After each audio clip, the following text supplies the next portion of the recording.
이 아침에도 주전에 나와서 말씀에 의하여 기도하기를 즐겨하시는 여러분들에게 풍성하신 하나님의 은혜와 위로가 넘칠 수 있기를 주님의 이름으로 축원합니다.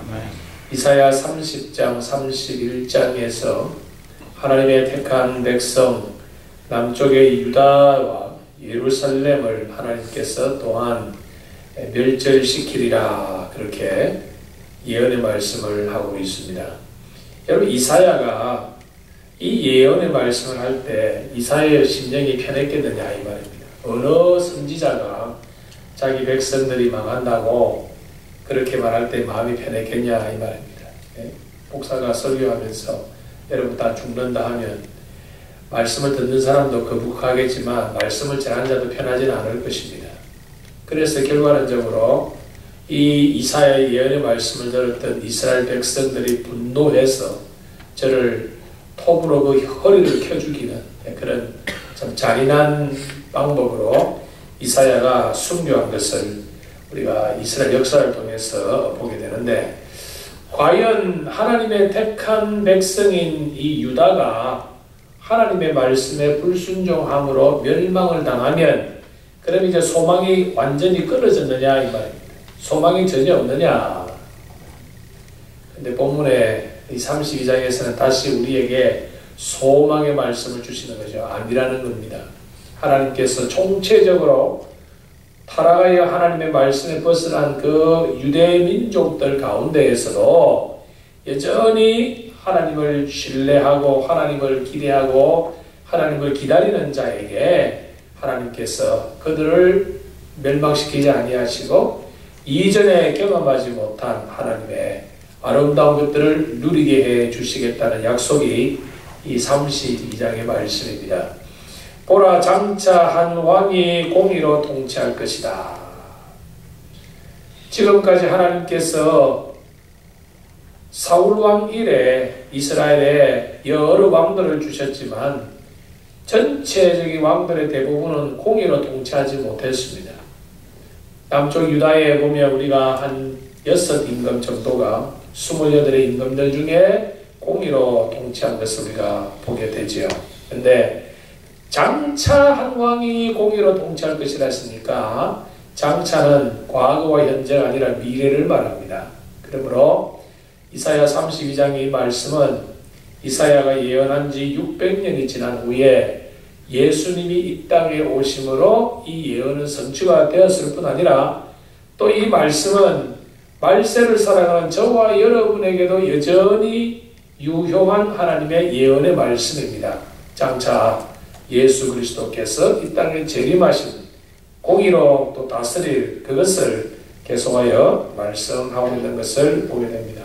제가 이사야서를 강론하며 여러분에게 늘 말씀하는 게 뭡니까? 삼중적 예언이다. 어떤 예언은 이사야 당시에, 또 어떤 예언은 또 예수님이 이 땅에 초림에 제 주님이 오심으로, 또 이 예언은 재림하실 주님을 인하여 이루어질 예언들이 복합적으로 섞여서 우리에게 계속하여 말씀해 주고 있다 말씀드렸고, 특별히 공중에서 혼인잔치를 하게 될 재림하시는 주님과 우리가 공중에서 우리의 신랑 예수를 맞이하는 이 공중 혼인잔치 이후에 1000년 동안 이 땅에서 이제 천년왕국이 이제 펼쳐질 터인데, 그 천년왕국에 관한 가장 많은 예언이 이 이사야서에 기록이 되어 있다는 것을 여러분이 기억하시면서 계속 우리가 이사야서를 우리가 말씀을 상고했으면 좋겠습니다. 보라, 장차 한 왕이 공의로 통치할 것이요 방백들이 정의로 다스리는데, 그 공의로 통치할 그 사람은 어떤 사람이냐? 2절 3절에서 설명하죠. 그 사람은 광풍을 피하는 곳, 폭우를 가리는 곳 같을 것이다. 여러분, 우리의 인생에 살아가는 모든 모습들이 여러분 우리가 광풍을 맞이하여 서 있는 것 같고, 우리의 살아가는 삶이 폭우를 여러분 우리는 맞이하는 것 같은 그런 어려운 인생을 길을 우리가 걸어가고 있습니다. 여러분, 엄청난 비바람이 몰아칠 때는 여러분 재물이 무슨 소용이 있어요?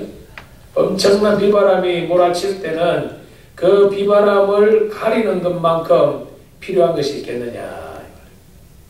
우리 주님께서 이 땅에 오셔서 인생의 폭풍우와 같고 인생의 폭우와 같은 그런 환난과 역경 속에서 우리에게 안전한 피난처가 되어 주실 것이다. 피난처가 되어 주실 것이다. 이번 주에도 며칠 전에 또 토레이도가 일어나서 알라바마에 또 사상자가 일어났죠. 예. 여러분 토레이도가 일어날 때는 이 어딥니까? 여기 남부를 보니까 이렇게 지하 방공호를 파가지고 그렇죠. 거기에 다 피하더라고요. 예. 그게 뭡니까? 주님이 우리의 인생에 이 토레이도 같은 이런 일들이 자주 일어나는 인생 속에 하나님께서 우리의 안전한 방공호가 되어 주시겠다 말씀합니다. 그만 아니고 마른 땅의 냇물 같을 것이며, 여러분 여기에 이 히브리 원어에 보면 마른 땅 할 때 뭔가 하면 와디라 그래요. 와디라 그러는데, 여러분 이스라엘은 비가 잘 오지 않고 나무가 별로 없기 때문에 비가 오면요 바로 홍수 가지고 강들이 생깁니다. 그래서 이 중동 지방이나 아프리카를 가보면 분명히 물이 지나가는 흔적은 있는데 물은 없어요. 예, 그걸 와디라 그래요. 그 와디라 시내가라. 우리 한국이나 미국에서 시내 하면 1년 내내 물이 졸졸 흐르는 시내지만 이스라엘은 그렇지 않아요. 이스라엘은 시내라더라도 평소에는 물이 없어요. 그러다가 갑자기 비가 내리면 쏟아지는 비로 인하여서 흘러가는 그 물길이 그 와디라 그래요. 항상 평소에는 말라 있죠. 그러니까 사람들이 와디를 볼 때마다 생각을 어떻게 할까요? 빨리 비가 왔으면 좋겠다. 빨리 저기에 물이 흘렀으면 좋겠다. 여러분 마른 시내 보기도 참 좋지 않잖아요. 그렇죠? 저기에 빨리 비가 와서 좀 이렇게 물이 흘러가면 좋겠다는 그것이 이 마른 땅을 볼 때마다 느끼는 거예요. 여러분 우리의 인생이 황망합니다. 사막 같습니다. 광야 같습니다. 우리의 마음은 거칩니다. 우리의 마음에 성령의 담비로 우리를 풍족히 적셔주시고 우리가 이 땅을 살아갈 때의 넉넉한 마음을 하나님이 주시는데 그것을 누구로 인하여? 예수님이 오심으로 가능하다. 공의로 다스리는 한 왕으로 인하여 마른 땅의 냇물 같을 것이다. 곤비한 땅에 큰 바위 그늘 같으리니, 이게 곤비하다 할 때는 엄청나게 쬐는 태양빛으로 인하여 지치고 힘들어 있는 상태다. 그 말이에요. 지치고 힘들어 있는 상태다. 자, 여러분 이 광야에 이스라엘의 이 특별히 여름에 이 태양빛은요 살인적입니다. 살인적입니다. 예전에 제가 외국에서 공부하고 있을 때 좀 우리가 좀 밀이라는 그런 우리가 게임을 해봤어요. 예, 한 번은 친구들과 그 아인쇼크나라는 곳에 우리가 피서를 갔어요. 예, 홍해가에 있는 거기서 우리가 이제 물장구를 치면서 어떤 게임을 했냐면 누가 햇빛에 오래 서 있느냐 그런 아주 그런 우리가 게임을 해봤어요. 근데 여러분 카운트를요 여러분 그때가 7월 초였는데 하나 둘 10 카운트 하기 전에 핑 돕니다. 잘못하면 죽습니다. 그렇게 여러분 태양이 뜨거워요. 엄청나게. 알칸사도 좀 태양이 뜨겁습니다. 이건 비교가 안 돼요. 근데 그럴 때 여러분 그 엄청난 살인적인 태양을 가리워주는 그런 넉넉한 이 바위가 있으면 바위 밑에 숨어서 그 햇빛을 피하면요 얼마나 그 마음이 시원한지 몰라요. 여러분 폭풍우도 피하게 폭풍우를 또 가려주시고 또 상상할 수 없는 이런 그런 이 태양의 뜨거움, 인생의 태양이 뜨거운 곤비한 땅 거기에 큰 바위 그늘 같으리니 우리에게 피할 시원한 처소를 영혼의 시원함을 하게 해주시는 이는 장차 이 땅에 공의로 다스릴 예수님으로 인하여 가능하다는 것을 이사야 선지자를 통하여 우리에게 예언의 말씀을 해주고 있습니다. 근데 이렇게 하나님께서 예수 그리스도를 이 땅에 보내어서 우리를 의로 통치하심으로 인하여 우리가 만족을 누리는데 여러분 9절에서 또 심판에 관하여 다시 말씀을 하고 있습니다. 너희 안일한 여인들아, 너희 염려 없는 딸들아, 너희 염려 없는 여자들아 계속하여 말씀하죠. 9절, 10절, 11절에 너희 아니란 여자들아. 여기에 이 염려 없는 딸들, 아니란 여자들이 누구냐 하는 겁니다. 남자들에게 해당 안 됩니까? 그 말이 아닙니다. 여기 아니란 여자라, 아니란 여자라, 염려 없는 딸들 할 때는 지금 추수를 전후하여 여기에 이 여인들을 말하고 있잖아요. 이것은 우리가 이스라엘 역사를 통하여 여러분 추수를 합니다. 6월에 첫 보리를 타작하면 기뻐 즐거워 저희들이 잔치를 합니다. 우리나라 때 추석에 우리가 사람들이 가족이 모여서 먹고 마시고 노는 것처럼 이스라엘도 그렇습니다. 그래서 추수를 많이 한 거죠. 수확을 많이 해서 그 수확 많이 한 것이 나요 기뻐하고 즐거워하는 겁니다. 근데 여러분 오늘 우리가 풍년이 들었다고 해서 내년에도 풍년을 기약할 수 있나요? 못하죠. 누가복음의 어리석은 부자가 내가 이렇게 많이 수확하였으니 내가 창고를 짓고 내가 많이 쌓아놓고 내 영혼이 즐기리라 하는 것과 같은 것이다. 근데 우리가 사사기에서 보면 이 수확하고 난 이후에 여인들이 즐거워하는 모습이 나오고, 그리고 또 이 역사를 보면 예루살렘의 여인들이 하나님 앞에서 이 3대 절기를 특별히 이 수장절을 지키고 이 하나님 앞에서 저들이 기뻐하고 즐거워하며 포도주를 마시고 함께 춤을 추고 이 주신 수확을 기뻐하고 즐거워하는 것이 이스라엘의 풍습입니다. 그러니까 지금 먹을 것이 많으니까 내일을 염려 안 한다 이 말이에요. 그러니까 염려 없는 여자들아, 염려 없는 딸들아, 1년 남짓 지나면 10절에 너희가 당황하겠다. 여기에 염려 없는 딸들아 하는 이 말을 히브리어로 여러분 우리가 지게 보면 모든 일에 자신만만하여 걱정이 없는 여자들아 그 말이에요. 매사에 자신이 만만하다는 거예요. 내가 열심히 일을 하고 내가 열심히 해서 내 능력으로 내가 이만큼 가졌다 하고 착각한다는 것이죠.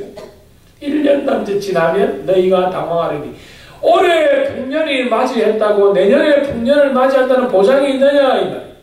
지금 내가 건강하고 내가 지금 내 사업이 잘 되고 내 직장에서 잘 나간다고 내년에도 내가 여전히 건강하고 내년에도 내가 여전히 내 사업이 잘 되고 내년에도 내 직장에서 내가 승승장구한다는 보장이 있느냐? 있습니까 여러분? 불행하게도 이사야 선지자는 없다고 말합니다. 그래서 우리가 하루하루의 삶을 하나님이 주시는 은혜를 사모하면서 하루하루를 살아가는 인생이다. 하루하루를 살아가는 인생이다. 포도 수확이 없으며 열매 거두는 일이 이르지 않을 것입니다. 너희 아니란 여인들아, 염려가 없다고 주장하는 여인들아. 그러면 여기 아니란 여인은 단순히 그 당시에 여자들만 말하는 것이 아니고 오늘 이 세상의 모든 사람들 다 포함됩니다. 하나님 없어도 내가 살아갈 수 있다고 착각하는 인생들이 누구입니까? 염려가 없는 딸들이요 아니란 여인들이다. 지금은 너희가 편안하고 안일할지 모르겠지만 이제 당황해야 할 일들이 생길 것이다. 생길 것이다. 여러분 12절과 13절에 해석이 조금 어렵습니다. 그들은 좋은 밭으로 인하여 열매 많은 포도나무로 인하여 가슴을 치게 될 것이다. 열매가 많은 포도나무 좋은 밭으로 인하여 기뻐하고 즐거워해야 될 건데 오늘 본문은 뭐라고 말씀합니까? 가슴을 치게 될 것이다. 무슨 말입니까? 오늘 우리의 이 세상을 살아갈 때에 그것 가지면 내가 행복하리라. 그것을 내가 누리면 내 인생이 행복하리라고 생각하는 그것 때문에 너희들의 영혼이 잘못될 수도 있다. 그래서 여러분 편안하고 풍족한 것이 꼭 좋은 것만 아닐 수도 있다는 겁니다. 왜 그렇습니까? 우리가 풍족한 것만을 추구하다 보면 우리가 근본적으로 죄성을 가졌기 때문에 하나님과의 거리가 멀어질 수가 있다. 그래서 여러분 복 중에 복이 무엇입니까? 내가 가지고자 하는 것을 누리는 것이 복이 아니라 하나님과의 관계성이 올바로 서 있는 그것만큼 귀한 복이 없다. 하나님의 관계성을 멀어지게 하는 그 모든 것은 육신의 눈에 볼 때는 다 축복 같고 나를 행복을 보장하는 것 같지만은 영적으로 볼 때는 아닐 수가 있다. 그래서 13절에도 12절과 동일한 말씀인데 내 백성의 땅에서 가시와 찔레가 난다. 내 백성의 땅에서 좋은 것이 나야 되는데 왜 내 백성의 땅에서 가시와 찔레가 나느냐? 우리가 이 개역성경에는 현극과 진리라 그래 말하죠. 하나님의 백성이 여러분 하나님께서 늘 좋은 것으로 함께 하시는 것이 아니라 우리에게 때로는 역경을 만나게 하시고 우리가 때로는 가슴앓이도 하게 하시고 때로는 우리가 슬픈 일을 당하게 하사 그런 일로 인하여 하나님 앞에 더 나아가게 하고 하나님 더 간구하게 하시고 하나님 앞에 더 예배로 집중하여 하나님과의 관계성을 온전히 유지하게 하시는 것이 하나님이 기뻐하시는 일이다. 희락의 성을 기뻐하는 모든 집에서 내 백성의 땅에서 가시와 찔레가 날 수도 있다. 그러니 우리가 누구를 바라보고 살아가야 될 것이냐? 15절에 우리에게 소망의 말씀이 있습니다. 마침내 아름다운 땅에서 가시와 찔레가 남으로 곤고하고 어려워할 그때에 하나님께서 우리에게 하나님의 성령을 부어주신다. 마침내 위에서부터 영을 우리에게 부어주시리니 그러니까 여러분 우리가 행복하냐 우리가 불행하냐의 그 분기점 무엇이냐? 내가 하나님의 영의 인도를 받느냐? 하나님의 영의 인도를 받으면 그 사람은 행복한 사람이요? 그 사람은 온전한 사람이지만 하나님의 영이 없이 우리에게 단순히 먹고 마시는 거로 충만한 것만이 행복이 될 수는 없다. 때가 되어서 16절에 다시 이제 주님의 재림 이후의 사건을 말하고 있습니다. 그때의 정의가 광야에 거하며 공의가 아름다운 밭에 거하리니 공의의 열매는 화평이요 공의의 결과는 영원한 평안과 안전이다. 공의가 무엇입니까? 예수 그리스도이십니다. 예수만이 의로우시고 예수만이 의로움의 원천이시다. 그래서 예수님을 믿는 결과가 무엇입니까? 화평입니다. 우리가 예수를 믿는 결과가 무엇입니까? 영원한 평안과 안전, 즉 영생입니다. 구원함을 받는 것입니다. 사랑하는 성도 여러분, 오늘 우리가 살아가는 목적이 무엇입니까?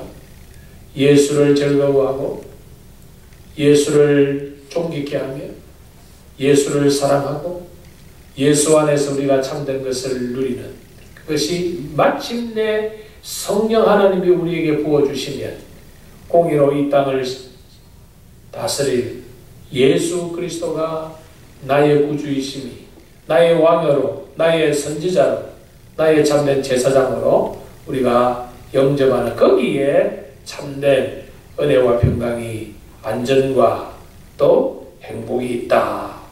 이사야는 우리에게 그렇게 결론을 내립니다. 사랑하는 성도 여러분, 우리가 이 땅을 살아갈 때 필요한 것이 많지요. 그러나 먼저 그의 나라와 그의 의를 구하면 그 이후에 내가 모든 것을 다 이루어 주시겠다 약속하신 하나님의 그 신실하신 약속의 말씀을 붙잡고 오늘도 우리에게 주어진 이 24시간이라는 이 주어진 이 시간 속에서 우리가 마음껏 하나님 기뻐하시는 일들을 감당하여 우리가 하나님의 공의, 즉 태양으로 인하여 달이 빛을 내는 것처럼 예수로 인하여 우리의 삶에 하나님 기뻐하시는 일들을 많이 감당함으로 오늘 하루도 하나님이 인정하시고 하나님이 기뻐하시는 축복된 아름다운 한 달의 삶이 될 수 있기를 주님의 이름으로 축원합니다.